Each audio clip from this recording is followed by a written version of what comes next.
폼페이오 국무장관이 북한의 협상팀을 파견하기 원한다라고 밝혀서 오늘 관심을 끌고 있습니다.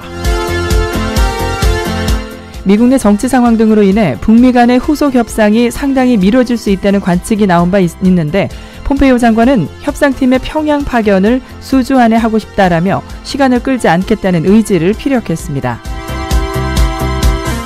LA시의회 12지구 보궐선거에 출마하는 한인 존이 후보와 애니 조 후보가 다음 주 화요일인 오는 12일 오전 11시 LA 한인회관에서 맞짱 토론을 갖습니다. 한국 미용 성형의 핵심 의약품인 보톡스의 원료를 둘러싸고 토종기업인 메디톡스와 대웅제약의 난타전이 FDA까지 개입되면서 미국으로 확대됐습니다.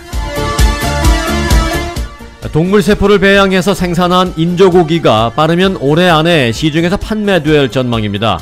장차 닥칠 것으로 예상되는 인류의 식량난 해결책이 될 것으로 기대됩니다. 빌 클린턴 전 대통령 부부가 딸 첼시의 남자친구가 장학금을 받지 못하자 해당 단체에 대한 지원을 끊었다는 주장이 제기돼 관심을 끌고 있습니다. 한국에서는 최악의 미세먼지가 계속되면서 서울에는 사상 처음으로 6일 연속 비상저감 조치가 발령됐습니다. 비상저감 조치가 발령되면 오래된 차량의 운행 금지와 홀수, 짝수, 2부제 운행, 그리고 학교의 휴업 권고 등이 실시됩니다. 한국의 미세먼지 악화의 원인 가운데 하나인 중국발 미세먼지에 대한 불만이 폭등하고 있는 가운데 실제로 중국의 대기가 1년 전에 비해서 40% 악화됐으며 중국 측도 처음으로 이를 일부 인정했습니다. 한국 검찰이 현직인 권순일 대법관을 비롯한 현직 판사 66명을 무더기로 범죄에 연루된 비위 판사로 대법원에 통보했습니다. 뿐만 아니라 이미 재판이 시작된 양승태 전 대법원장 등 기존 4명 외에 10명의 전 현직 판사들이 추가로 재판에 넘겨졌습니다. 재판 개입은 물론 동료 판사들을 뒷조사하고 조직을 보호한다라는 명목으로 수사 정보까지 빼냈던 것으로 드러났습니다. 최근 부산 광안대교를 들이받은 러시아 화물선의 CCTV 영상이 공개됐습니다. 선장은 만취한 상태로 좌충우돌 항해를 하고 있었으며 배 안의 상황은 사고가 나지 않으면 이상할 정도로 엉망진창이었습니다. 경제협력개발기구 OECD 회원국들 중에 여성들이 직장에서 가장 나쁜 처우를 받는 곳은 한국이라는 분석이 나왔습니다.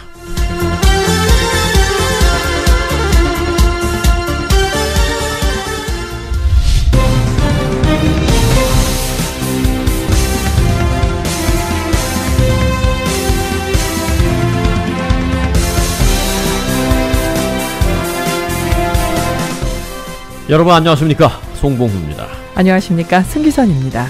2019년 3월 5일 화요일 위코리아 뉴스쇼입니다.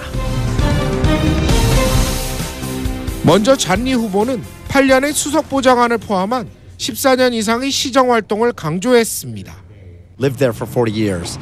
I've represented for 14 years. I've been a part of many. 그곳에서 40년간 거주했고 14년 동안 일을 했습니다. 비영리 단체도 많은 활동을 했고 지역 주민들 많이 알고 있습니다. A list of endorsements that stretch from one side of the district to the other side. 애니 조 후보는 유일한 아웃사이더 후보로 여러 분야의 경험을 살린 신선한 정치를 내세웠습니다. 존리는 공화당이고 저는 민주당이고, 그리고 존리는 인사이더고 저는 아웃사이더고, 지역구에 있는 주민들뿐만 아니라 어느 누구든지 간에 인생살이에 대해서 더 공감을 할 수 있는 그런 경험도 많이 했다고 생각을 하고. 하지만 두 후보 모두 보수나 진보에 치우치지 않는 중도 성향의 후보라는 점을 강조하고 네, 한인 존리 후보 그리고 애니 조 후보, 이 두 명의 후보가 같이 12지구 시의원 보궐선거에 나가게 돼서 한인사회에서 도대체 누굴 지원해야 하나라는 다소 혼란스러운 상황이 연출되고 있습니다. 처음에 목소리는 존리 후보였고요. 두 번째 목소리는 애니 조 후보였는데, 애니 조 후보의 말대로 존리 후보는 공화당 소속이고 인사이더고, 애니 조 후보는 민주당 소속이고 아웃사이더라는 차별점이 분명히 있기는 합니다. 하지만 한인들의 경우에 한인 후보가 한 명으로 단일화된다면 좀 더 편하게 지지 의사를 밝힐 수가 있는데, 아무리 민주당 공화당이지만 한인 후보가 2명으로 갈리니 누굴 지원해야 할지 그저 나의 당적대로 지원해야 할까라는 생각을 가질 수밖에 없습니다. 그 경우에 한인들 표가 물론 결정적인 영향을 미친다라고 말씀드릴 수는 없습니다만은 한인들 표가 한 후보에게 좀 집중적으로 몰려서 큰 도움을 줄 수는 사실상 어렵다라는 그런 상황입니다. 이런 가운데 한인 LA 시의원 두 후보 간의 맞짱 토론이 이루어지게 됩니다. LA 시의회 12지구 보궐선거에 출마하는 존 리 후보와 애니 조 후보가 다음 주 화요일인 오는 12일 오전 11시 LA 한인회관에서 토론회를 갖습니다. 주류 선거에 출마한 한인 후보들만 따로 불러서 LA 한인회가 토론회를 주최하는 것 이번이 처음입니다. 이에 대해서 존 리 후보는 한인회에서 토론회 참석을 요청했을 때 즉각 수락했었다라며 12지구 현안에 대해 그 누구보다 잘 알고 있다. 한인들께 내 메시지를 잘 전달하고 싶다라고 말했습니다.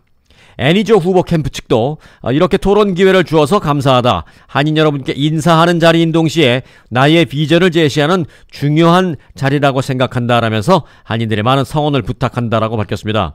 두 후보 모두 후보 등록 조건인 유권자 서명 1000개를 일찌감치 확보해서 공식 후보로 인정됐습니다.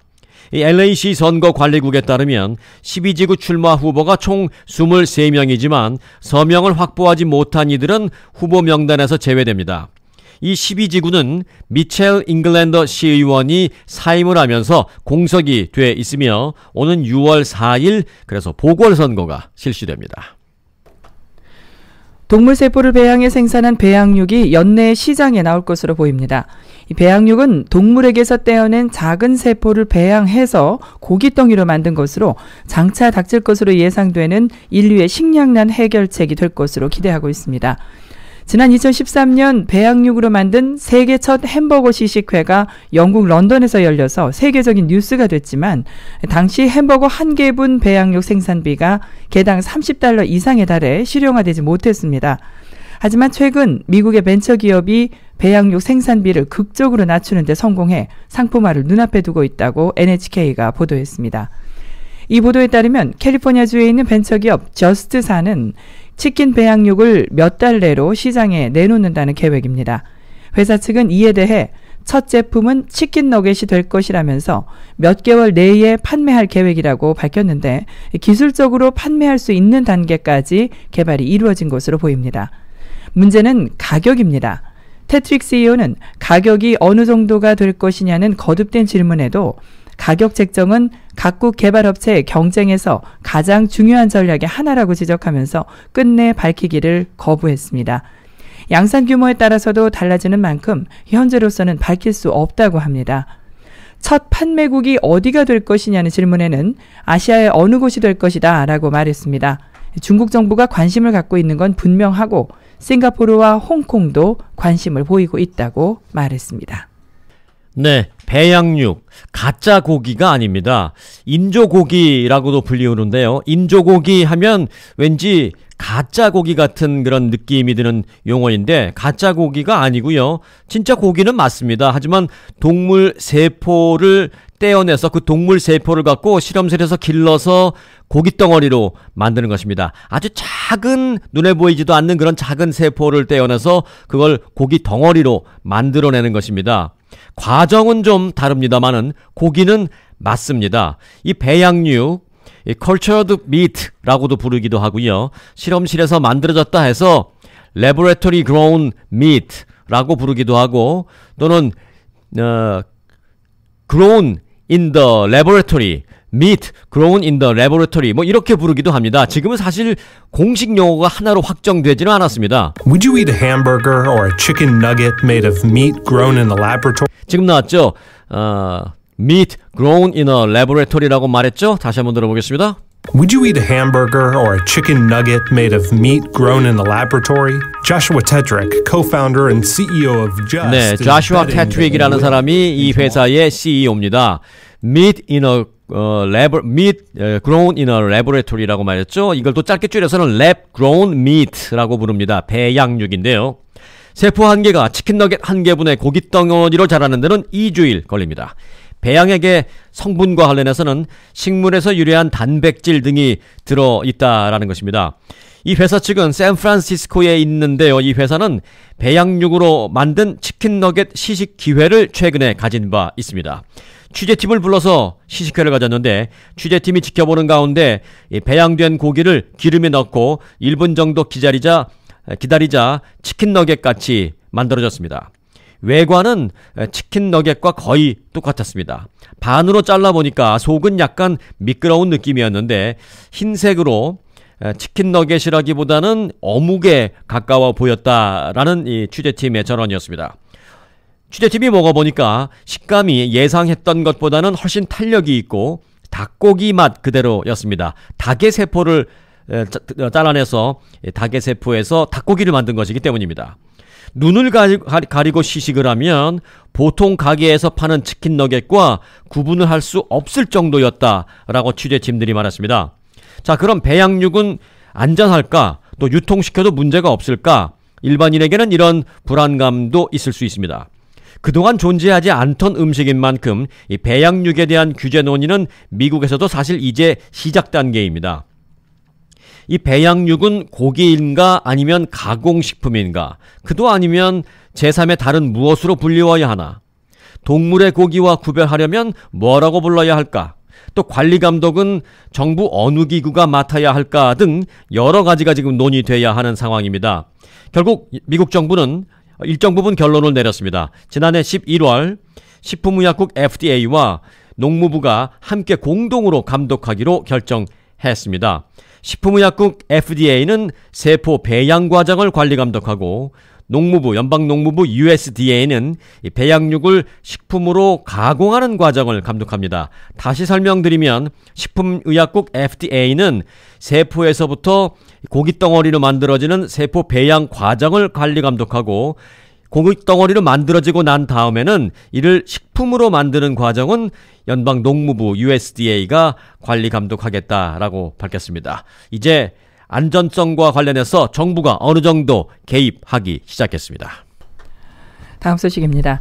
캘리포니아주가 도널드 트럼프 행정부의 낙태 지원 금지 정책에 맞서 소송을 제기했습니다.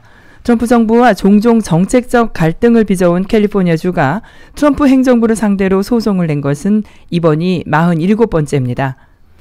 트럼프 행정부는 지난달 낙태 시술을 지원하는 기관에 연방정부의 가족계획 프로그램인 타이틀 X를 통한 예산 지원을 중단하겠다고 발표했습니다. 하비어 베세라 캘리포니아주 법무부 장관은 지금은 1920년이 아니라 2019년이라면서 여성의 건강을 위태롭게 하는 것은 2019년에 우리가 해서는 안 되는 일이라고 말했습니다. 메디칼 등 보건의료 서비스 제공자가 연방 예산으로 낙태 시술을 하는 것은 이미 법에 저촉됩니다. 트럼프 행정부는 한 걸음 더 나아가 여성에게 낙태 시술을 알선하는 기관에 연방 예산을 지원하지 않기로 했습니다. 이에 대해 게빈 뉴섬 캘리포니아 주지사는 성명을 내고 보건정책을 가지고 장난하는 정치는 위험하고 무책임한 것이라면서 우리 어머니와 아내와 자매, 딸들은 더 나은 대접을 받아야 한다고 강조했습니다. 테슬라의 첫 번째 크로스오버 전기차 모델 Y가 오는 14일 LA에서 처음 공개됩니다. 테슬라의 CEO 일론 머스크는 자신의 트위터를 통해서 오는 14일 LA 디자인 스튜디오 모델 Y 공개가 이벤트에 있다고 전했습니다.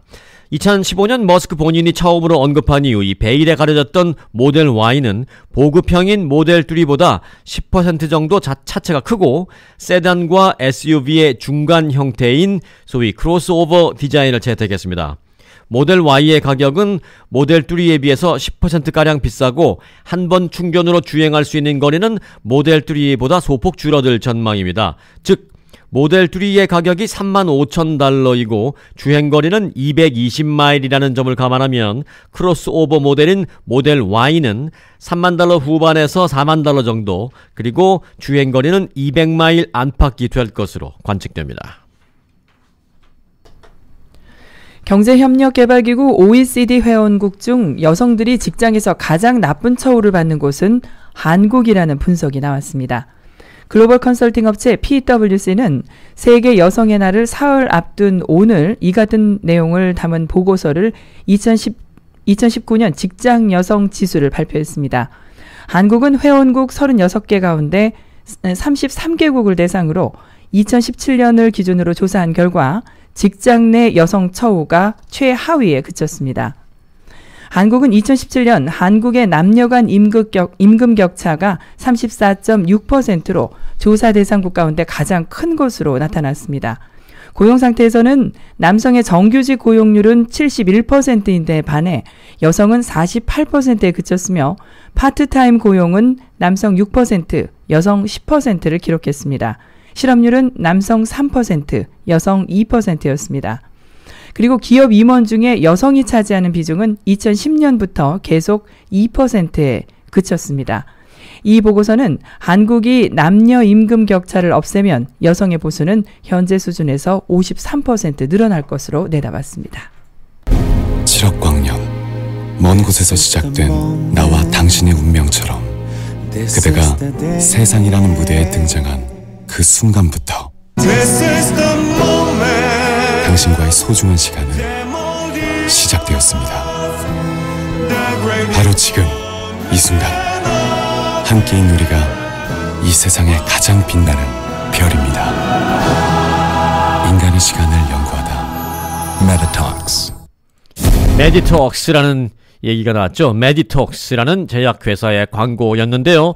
이 메디톡스가 한국의 대표적인 제약회사 대웅제약과 함께 이 한국의 성형공화국이라고 불리우는 한국의 이 보톡스 원료를 공급하는 양대 산맥입니다. 메디톡스라는 회사 그리고 대웅제약이라는 회사 양대 산맥인데 이 두 회사가 보톡스 원료와 관련해서 서로 자기네 것이 원조다, 상대 회사가 표절을 했고 도용을 했다라면서 소송전을 벌이고 있는데요. 미국에서 벌어지고 있습니다. 잠시 한국의 그 리포트를 좀 전해드릴 텐데 잘 들어보시기 바랍니다. 미국 캘리포니아주 오렌지 카운티에서 라는 얘기가 나옵니다. 메디톡스와 대웅제약의 한치 양보 없는 보톡스 전쟁이 점점 더 커져만 가고 있습니다. 법정 싸움까지 간 보톡스 전쟁, 메디컬투데이 지용준 기자와 이야기 나눠보겠습니다. 안녕하십니까? 네, 메디톡스가 대웅제약을 상대로 민사소송을 제기하겠다라고 밝혔습니다. 이렇게 전쟁을 치르는 이유는 뭡니까?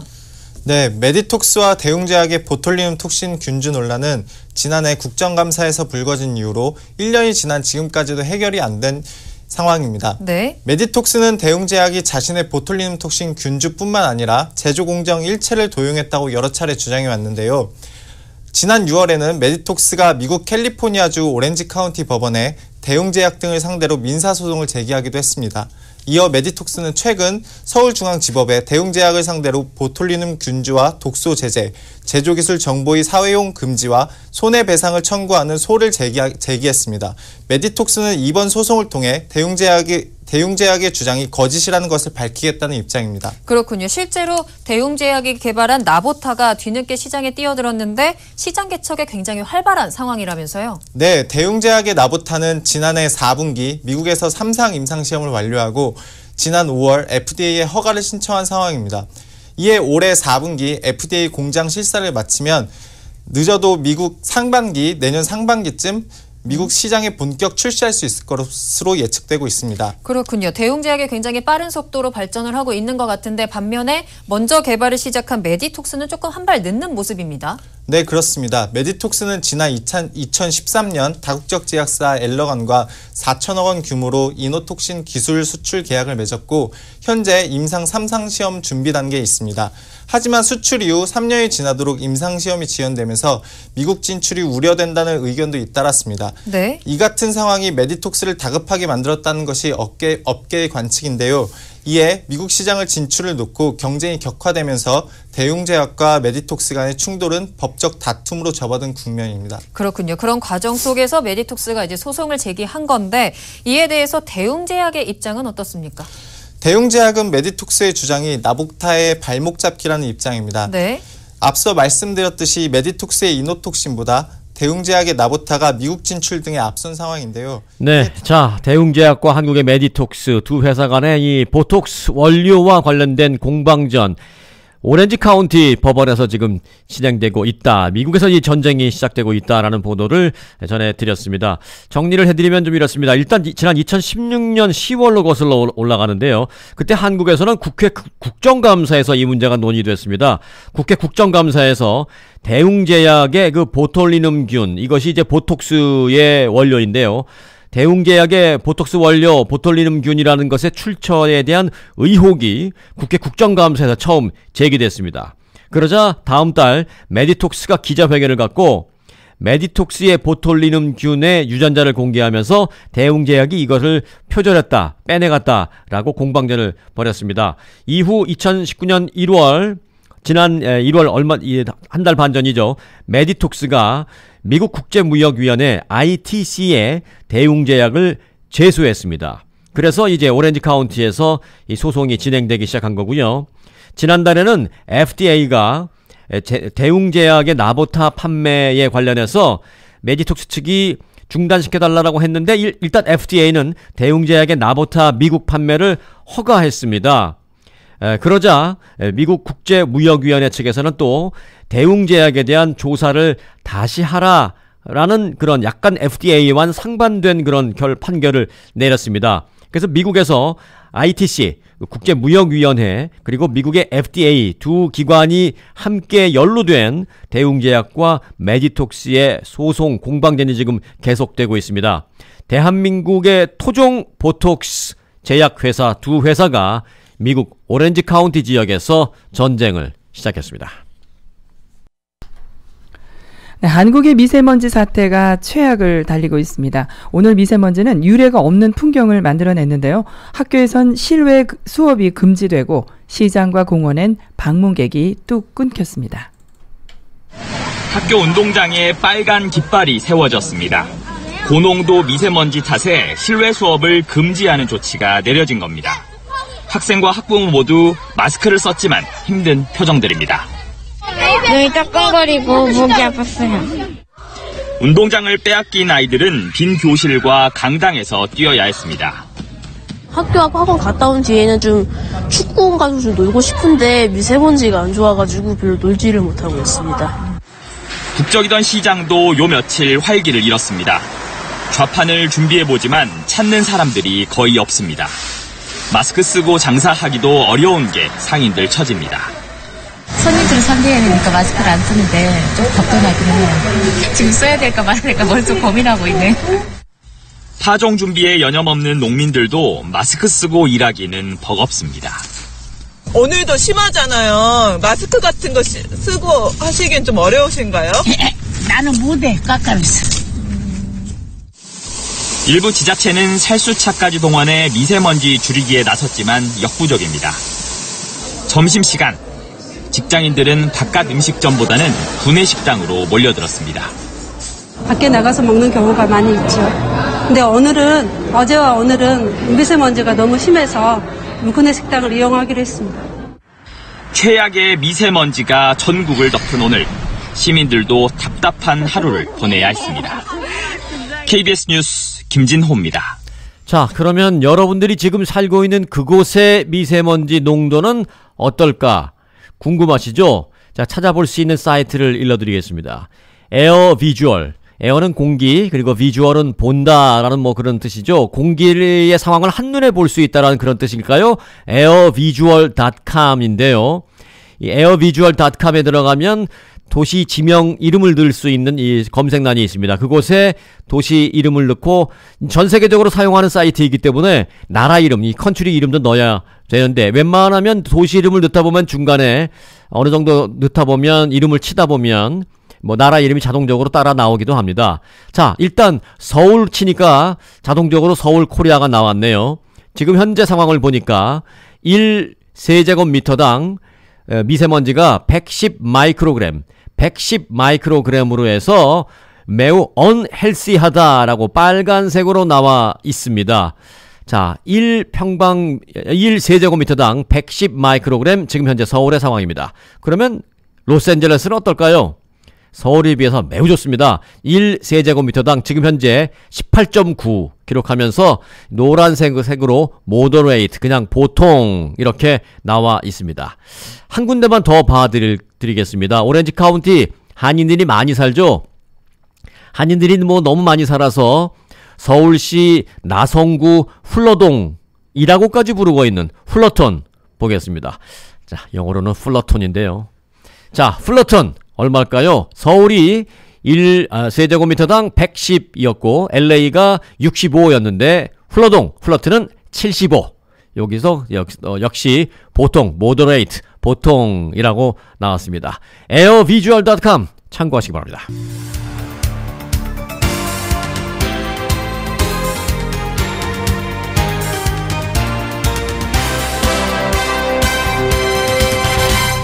(2019년 3월 5일) 화요일 위코리아 뉴스쇼 함께하고 계십니다. 오늘 날씨 전해드립니다. 남가주는 오늘 오전에 구름 끼겠고 비가 오겠습니다. 기온은 어제와 비슷하거나 2, 3도가량 오르겠습니다. 벤츄라의 오늘 낮 최고 기온은 60도, 산타모니카 64도, 샌디에고 66도, 리버사이드 73도, 그리고 그 외의 지역은 67도에서 70도고요. 밤 최저 기온은 벤츄라 53도, 그 외의 지역은 55도에서 57도입니다. 오늘부터 또다시 비가 내릴 것으로 전망되는데요. 오후부터 비가 오기 시작해서 내일은 많은 양의 비가 내릴 것으로 예상됩니다. 목요일까지, 또 지역에 따라서는 금요일까지 비가 오겠습니다. 화요일 비올 확률 40에서 80%, 수요일 100%, 목요일 20에서 50%입니다. 그리고 낮 기온은 5도 안팎으로 오르내리겠습니다. 지금까지 날씨였습니다.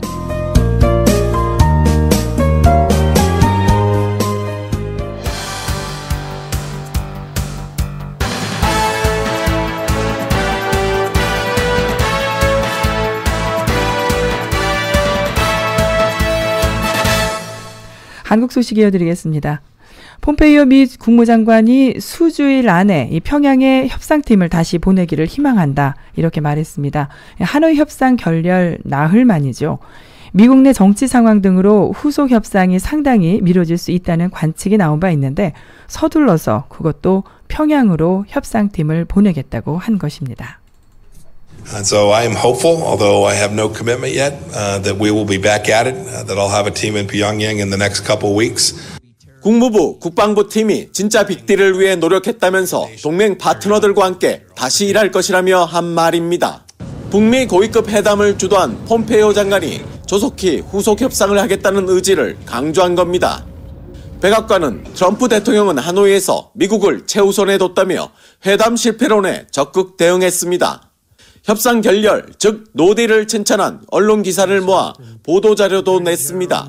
국무부 자문 역할을 맡은 한 전문가는 중간 단계의 작은 합의로 외교를 지속할 것을 주문했습니다. When you're attempting some sort of interim steps, you have to account for the capabilities that could get worse, right? This is the idea of a freeze or a cap. 이 같은 조언에도 단번에 생화학 무기까지 폐기를 주장하는 볼턴과 스티브 비건 대표와의 이견도 노출된 상황이어서 미국이 하노이 이후 협상 전략을 다시 짜는 데는 시간이 걸릴 전망입니다. 워싱턴에서 JTBC 정효식입니다. 청와대에 이어서 오늘 통일부도 금강산 관광과 개성공단의 재개 방안을 미국과 협의하겠다고 했습니다. 대북 제재 틀 안에서 가능한 것들을 먼저 하면서 이후에 협상의 마중물이 되도록 하겠다는 것입니다. 금강산 관광 자체는 제재 대상은 아닙니다. 다만 벌크 캐시, 즉 많은 현금이 북한에 들어가는 게 문제입니다. 현금 유입의 대안으론 에스크로 계좌가 거론됩니다. 제3자 계좌에 관광 비용을 쌓아뒀다가 비핵화 진전에 따라 북한에 지급하는 방식입니다. 시설 개보수에 대한 제재 면제와 합작 사업이 아니란 유권 해석도 필요합니다. 시설들을 다시 복구하는데 많은 사전 준비가 필요합니다. 단계적인 접근 방법이 없는지 구상을 하고 있고, 개성공단 재개 문제는 좀 더 복잡합니다. 시설에 물자를 들여가고 주요 생산품인 섬유를 반출하는 게 모두 막혔습니다. 북한 근로자를 쓰는 건 미국 독자 제재에 걸립니다. 비핵화 진전이나 북한 주민의 민생처럼 결의안 이행에 도움이 된다는 명목으로 포괄적 면제를 받을 수도 있습니다. 다만 북미 협상이 결렬된 상황에서 제재위의 면제를 끌어내는데 시간이 걸릴 수 있다는 관측이 나옵니다. 통일부는 개성공단 금강산 관광 재개 방안과 관련해 미국과 협의에 착수할 방침이라고 밝혔습니다. JTBC 김소현입니다. 네, 이런 가운데 북미 정상회담 과정에서 최근 다시 주목받는 인물이 있습니다. 존 볼턴 국가안보보좌관입니다. 대북 강경파의 상징적인 인물이죠. 한동안 북미 협상에서 한 걸음 물러나 있나 싶더니 이번엔 테이블에 모든 현안을 올려놓는 빅딜을 언급하기도 했습니다. 때문에 하노이 합의 무산에 역할을 한 것 아니냐, 대북 강경파의 입김이 다시 거세지는 것 아니냐는 분석도 나오고 있습니다. 하노이 정상회담이 끝난 뒤 볼턴 보좌관은 언론 인터뷰를 통해 미국이 요구한 비핵화 수준을 공개했습니다. 정상회담 직전까지 협상 테이블의 주 의제가 아니던 생화학 무기와 탄도미사일까지 망라한 사실상 일괄 타결 요구였습니다. The president kept saying, take what he called the big deal, denuclearization, make the decision, give up the nuclear, chemical and biological weapons, give up the ballistic missiles. 이는 기존의 북미 양국이 진행해온 협상과 차원이 다릅니다. 비건과 김혁철은 영변 핵시설 폐기를 핵심 고리로 양국이 신뢰를 쌓은 다음 ICBM과 WMD를 포함한 완전한 비핵화로 나아간다는 단계적 기조 아래 협상을 진행해왔습니다.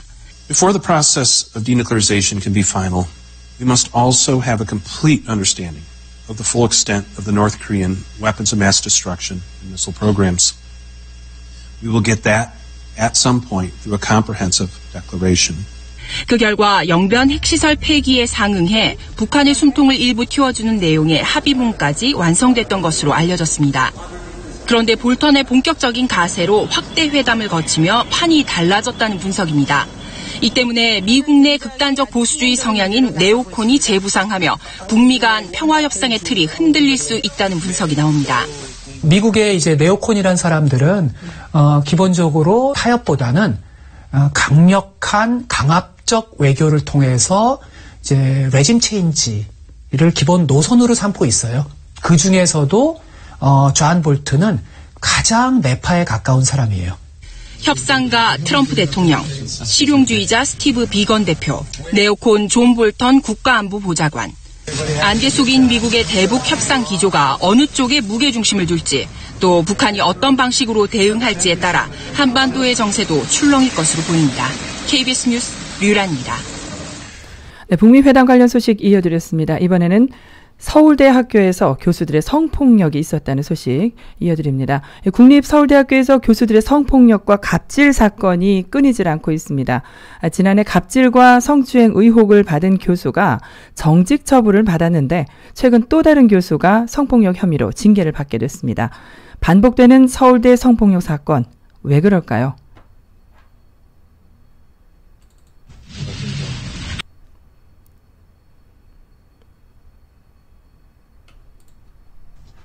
학술 행사 참석차 외국에 따라갔는데 호텔바에서 술을 마시다 다리를 만졌다. 회식 자리에서 술을 따를 때 무릎을 꿇지 않으면 예의가 아니라고 말했다. 서울대학교 서어서문학과 A 교수의 성폭력과 갑질 의혹을 조사한 교내 인권센터 보고 내용입니다. 인권센터는 A 교수에 대해 정직 3개월을 권고했습니다. 그러나 학생들은 즉각 파면할 것을 요구하고 있습니다. 교수는 절대 파면되지 않고 한 학기 쉬고 돌아오고 학생들은 두려움에 떨어야 하는 그런 상황에 대해서 학생에는 큰 문제의식을 느끼고 있고요. 지난해에도 서울대 사회학과 H 교수가 성희롱과 갑질로 물의를 빚어 정직 3개월의 징계를 받았습니다. 학생들은 이처럼 가벼운 징계가 성폭력이 반복되는 이유라고 말합니다. 앞으로 유사한 일이 있을 때 결국 그냥 이런 식으로 계속 문제가 처리가 되겠구나. 반복적으로 된다라는 거를 계속 확인하는 과정이 진행되는 게 아닌가. 실제 서울대학교는 최근 3년간 11건의 교원 징계 가운데 해임이나 파면은 단 한 건도 없었습니다. 이 때문에 서울대는 보다 강화된 교원 징계 규정을 준비 중입니다. 그동안 서울대는 자체 징계 규정이 없어 사립학교법을 준용해왔습니다. 학생들은 오는 14일 서어서문학과 교수에 대한 파면을 요구하는 집회를 열 예정입니다. KBS 뉴스 박영민입니다. 네, 황교안 자유한국당 대표가 경남 봉하마을을 찾아서 고 노무현 전 대통령 묘역을 참배했습니다. 권양숙 여사도 만났습니다. 그러나 봉하마을 현장에서는 전당대회 과정에서 탄핵을 부정했던 황교안 대표를 비판하는 시위도 이어졌습니다. 황교안 대표가 고 노무현 전 대통령의 묘역을 참배했습니다. 권양숙 여사도 비공개로 만났습니다. 노무현 대통령님의 통합과 나라 사랑의 정신을 다시 한번 되새기게 되었습니다. 보수정당 대표로선 세 번째 방문입니다. 참배 과정에서 고 노무현 전 대통령 지지자들과 시민단체의 시위도 있었습니다.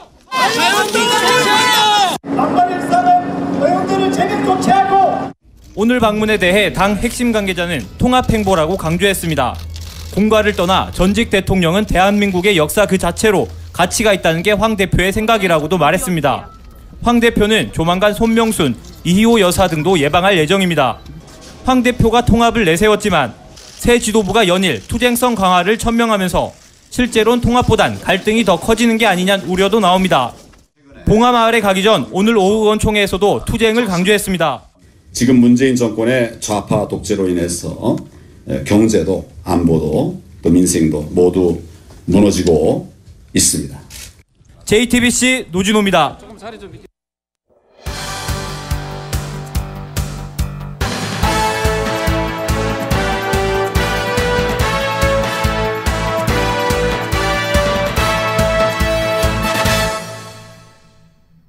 이 시간은 위코리아 실리콘밸리 지사의 마이크 홍 지사장이 보내온 실리콘밸리 소식입니다.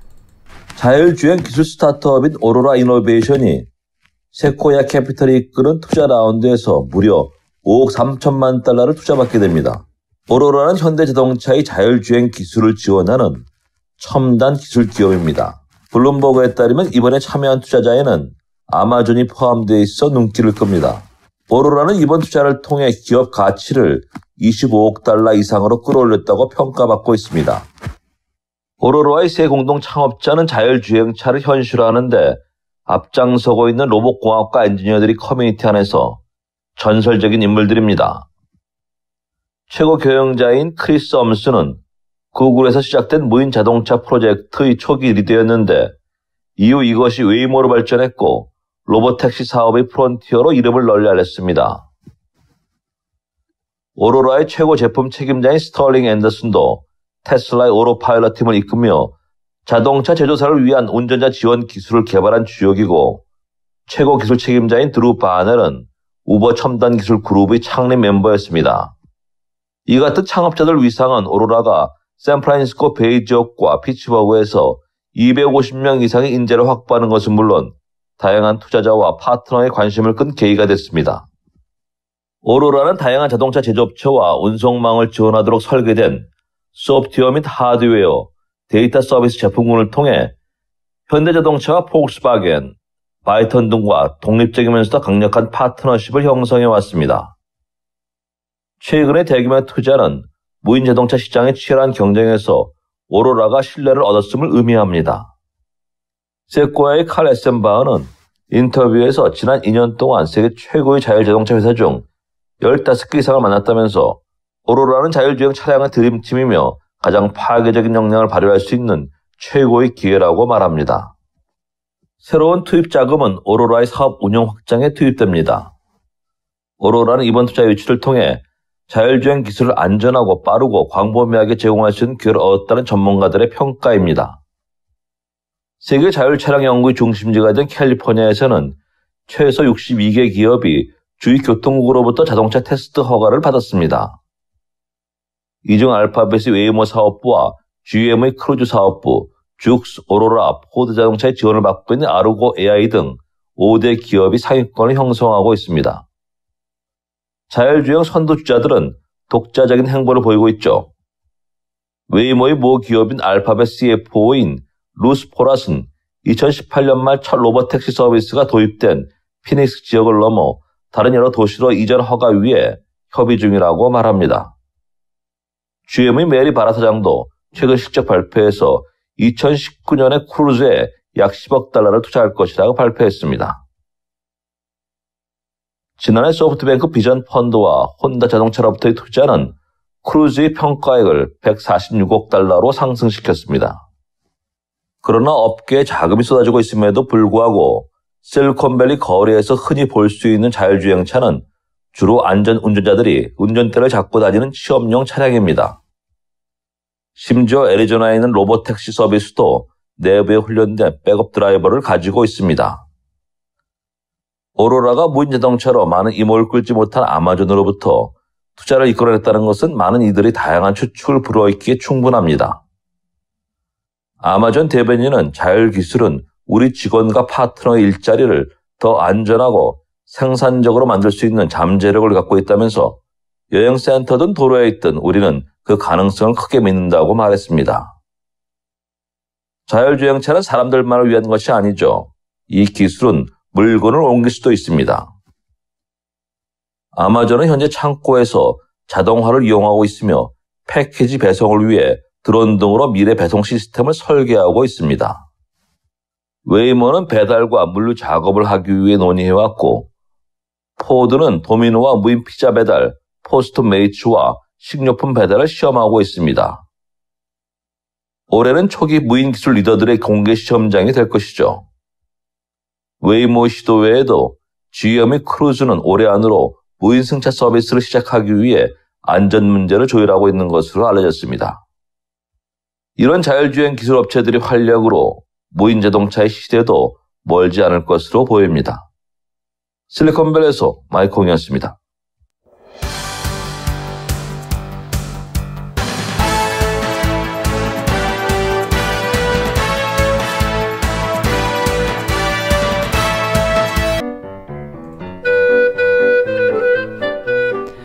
이 시간은 LA 최고의 교육 전문가 데이지민의 교육 칼럼입니다. 안녕하세요. 교육전략가 데이지민의 교육 이야기입니다. 네, 오늘은 관점을 좀 뒤집자라는 주제로 부모님들과 말씀을 좀 나눠볼까 합니다. 자녀를 교육하시면서 가장 중요한 것은 관점을 좀 뒤집어서 생각해 보는 것입니다. 이제 부모님들도 나이를 이제 많이 드시면서 새로운 것보다는 좀 익숙하고 편한 것이 더 좋으시고 또 자신의 신념이나 또 가치관이 쉽게 변하지 않으실 수 있는데요. 자녀의 단점으로 보였던 것이 장점이 될 수도 있고요. 또 옳은 것이 나쁜 것이 될 수도 있습니다. 얼마 전에 제가 책에서 읽은 내용인데요. 그 일본의 합격 사과라는 거 들어보셨죠? 네, 그 유래에 대해서 제가 우연히 알게 되었습니다. 잠깐 소개를 드리자면 그 일본의 아오모리현은 그 사과 생산지로 상당히 유명한 곳이라고 하는데요. 1991년도에 그 큰 태풍이 와가지고 전체 사과의 한 90%가 다 땅에 떨어져서 못 쓰게 되었다고 합니다. 주민들이 이제 어떻게 하나 이제 걱정을 하고 낙담을 하고 있던 차에 어느 한 농부가 아이디어를 냈습니다. 아직 떨어지지 않은 10%의 사과를 거센 비바람에도 떨어지지 않은 그런 사과니까 우리가 이것을 행운의 사과로 포장해서 팔아보자고 제안을 한 것입니다.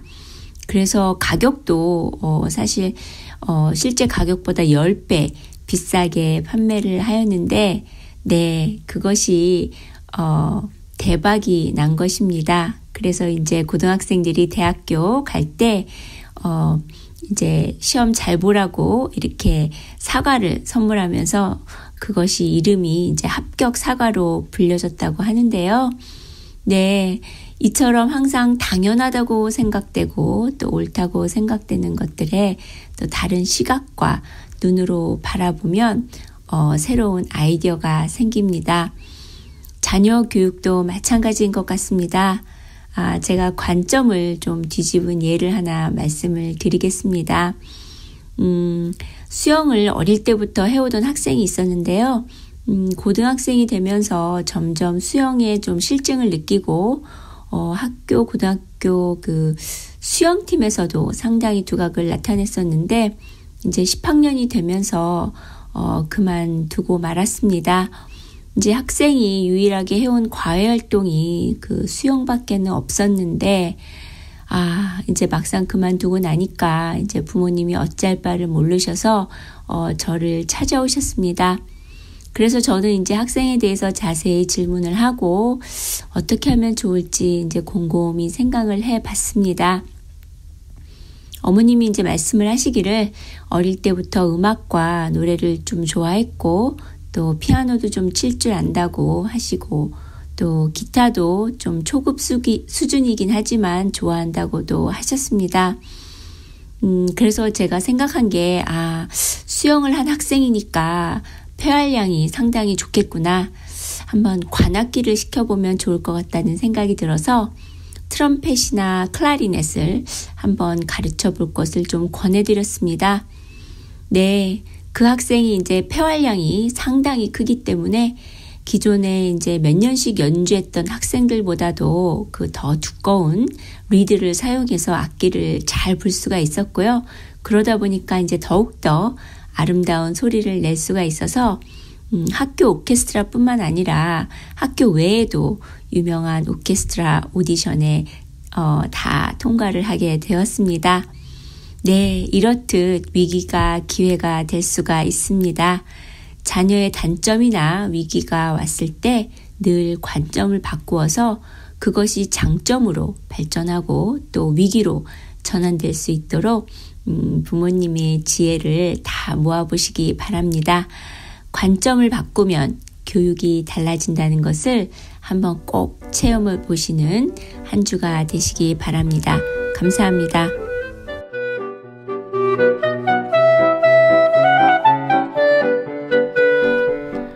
지금까지 LA 최고의 교육 전문가 데이지민의 교육 칼럼이었습니다.